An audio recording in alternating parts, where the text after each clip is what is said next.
Salam alaikum. وعليكم السلام. Donc, j'ai un petit problème avec Zoom apparemment. Donc, l'université s'est abonnée à Zoom. Donc là, j'ai dû reparamétrer mon compte. Est-ce que vous arrivez à voir la présentation? Oui, monsieur. Bien. Oui.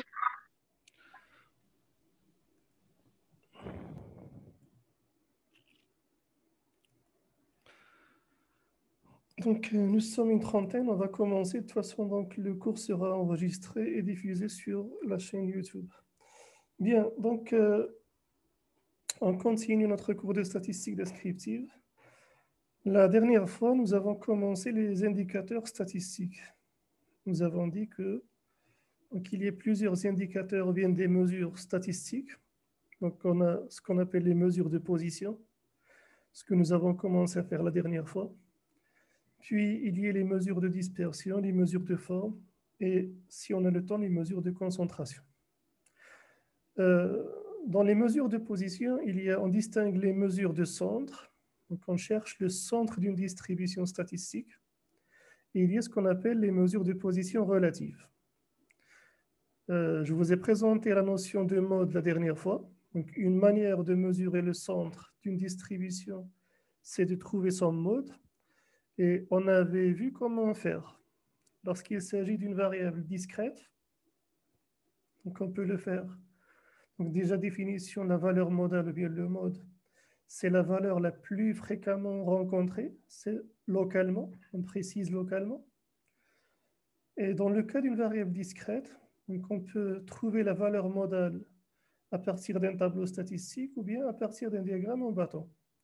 Ce qu'on commence à faire, c'est de comparer l'effectif ou bien la fréquence de chaque modalité avec l'effectif ou la fréquence des modalités voisines. Et par définition, donc le mode, c'est parmi toutes les modalités celle qui a l'effectif ou la fréquence plus élevée par rapport à celle de ses voisins. Ça, c'est dans le cas d'une variable quantitative discrète et on avait vu que ça ne posait aucun problème. S'agissant maintenant d'une variable continue, le calcul du mode se fait en deux étapes. Si vous vous rappelez bien, donc la première étape consiste d'abord à trouver la classe modale, la classe qui contient la valeur modale. Donc comment on a fait? Graphiquement, on va chercher le rectangle le plus élevé dans un histogramme, ou bien dans un tableau statistique, on va chercher la classe qui a la densité HI la plus élevée localement. Ça, c'est la première étape. On suppose que cette classe, c'est la classe XI-XI+. Il reste à calculer la valeur modale dans un deuxième temps. Graphiquement, donc on avait vu qu'il fallait juste joindre les sommets des rectangles, croiser les segments et lire l'intersection. Ça reste une valeur approximative. Ou bien, donc analytiquement, on peut calculer la valeur du mode. Et je vous ai donné la formule. Donc, si la classe modale, c'est la classe XI-XI+, la valeur modale, donc c'est la borne inférieure de cette classe, plus une fraction de l'amplitude. Cette fraction, nous l'avions notée D1 divisé par D1 plus D2. D1, c'est la différence entre la hauteur ou bien la densité de la classe modale et la densité de la classe qui précède la classe modale. D2, c'est la différence entre la densité de la classe modale et la densité de la classe qui suit la classe modale. Cette formule, on l'a démontrée grâce à la propriété, ou bien grâce à ce qu'on appelle les triangles semblables et grâce au théorème de Thalès. Est-ce que vous avez encore des difficultés au niveau du mode? Non, mais... Monsieur. C'est bon? Donc, si vous n'avez plus de problème au niveau du mode, donc on avait terminé par deux remarques. La première remarque, c'est que le mode est une mesure de centre. Le centre est censé être unique. Mais je vous ai dit que une distribution statistique peut avoir plusieurs valeurs modales. Si elle a un seul mode, elle est dite unimodale. Si elle a deux modes, elle est dite bimodale. Et si elle a plusieurs valeurs modales, elle est dite multimodale. Mais maintenant, je vous ai dit que normalement, le centre, il doit être unique. Alors, si on se trouve avec une distribution statistique bi ou bien multimodale, avec plusieurs valeurs modales, je vous ai dit attention à l'interprétation, on a pris un exemple des ventes de chaussures.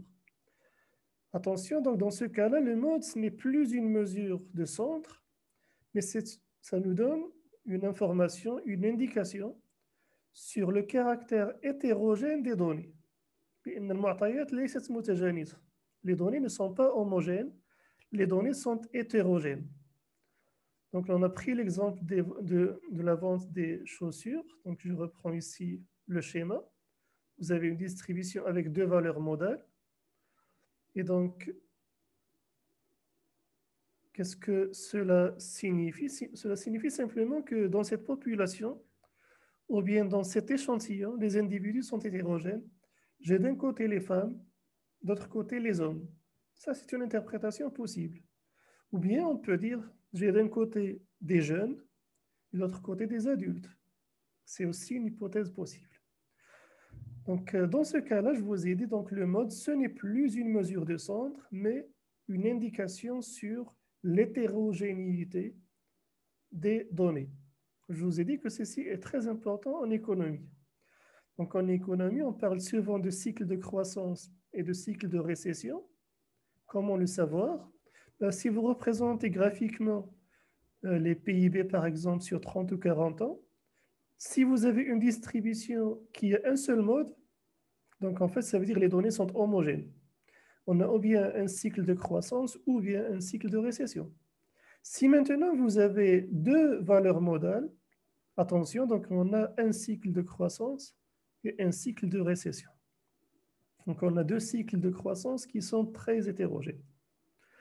Deuxième remarque, je vous ai dit que le calcul du mode dans le cas d'une variable continue est sensible au regroupement, à la manière dont les données ont été regroupées en classes. Donc, on a pris l'exemple de gauche, c'est l'exemple sur lequel on a travaillé.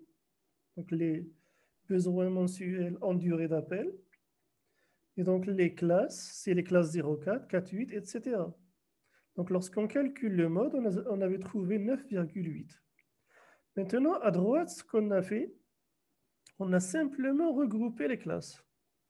Donc, la classe 0,4 et la classe 4,8 ont été regroupées en une seule classe, c'est la classe 0,8 à droite. Et bien sûr, puisqu'on l'a regroupé, il suffit d'additionner les effectifs. Donc, on avait l'effectif 20 et 24. Maintenant, on a une nouvelle classe d'effectifs 44 avec une nouvelle amplitude 8 parce qu'elle est plus large maintenant. Et si on cherche la valeur modale, vous allez trouver une valeur modale très différente de la première. Et rien n'a changé, mis à part le regroupement des données en classe. Donc, c'est la seule chose qui a changé. Donc, le problème du mode, dans le cas continu, c'est qu'il est très sensible, donc ça c'est qu'il faut retenir, c'est qu'il est très sensible à la manière dont les classes ont été construites. Est-ce que c'est bon pour ces deux remarques? Oui, monsieur. Bien, donc si vous n'avez pas de questions ni de remarques, on passe à la deuxième mesure de centre. Donc je vous ai dit qu'on reprend le schéma. Lorsqu'on s'intéresse au centre d'une distribution statistique, on cherche quelle est la valeur qui se trouve au centre. Donc en fait, je vous ai dit, il y a au moins trois manières de mesurer le centre. Donc on vient de terminer avec la notion de mode. Maintenant, on va voir la deuxième mesure de centre, la médiane. Donc qu'est-ce qu'une médiane? Donc, vous avez ici une définition et un schéma. Donc la médiane, donc deuxième mesure de centre, la médiane d'une distribution statistique notée ME. Là, pourquoi E? Parce que pour ne pas le confondre avec le mode. Le mode, on l'a noté MO et la médiane, on va la noter ME. Ce sont juste des notations. Donc, c'est par définition la valeur du caractère, ou bien la modalité, si vous voulez, qui partage la série statistique ordonnée. Et regardez, donc ici, j'ai bien précisé, série statistique ordonnée. Donc, la valeur modale, bien, pardon, la médiane, c'est la valeur du caractère qui partage la série statistique ordonnée en deux parties. C'est une frontière. Une frontière entre deux parties. Chacune de ces parties contient la moitié des observations, environ. Environ parce que le calcul de la médiane est approximatif. On va voir pourquoi.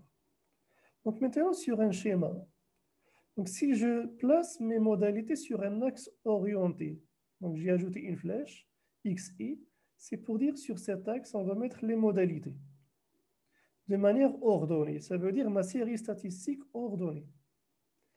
Donc regardez, donc la médiane,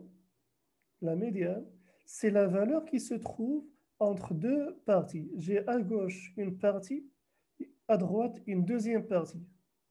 Donc en fait, chacune de ces deux parties contient 50% des observations environ.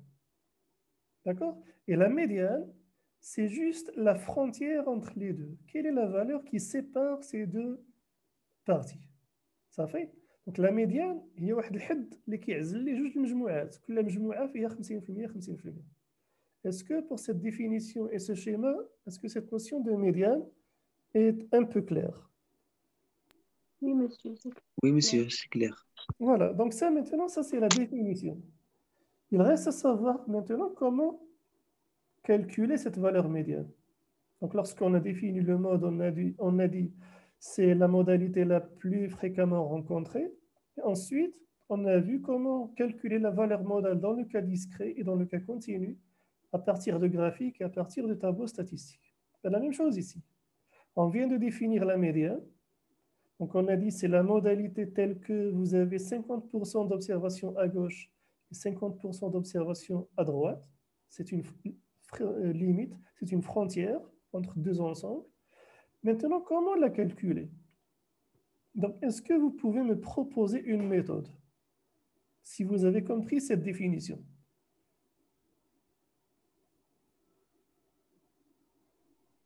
Donc, je répète, si vous avez compris la définition de la médiane, est-ce que vous pouvez me montrer, me proposer une méthode pour la calculer?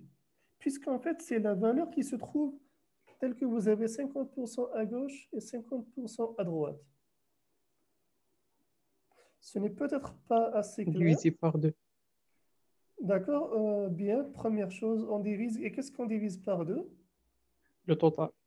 L'effectif total. Donc, c'est vrai, en fait, la méthode peut-être la plus simple, c'est de prendre le total et de le diviser par 2.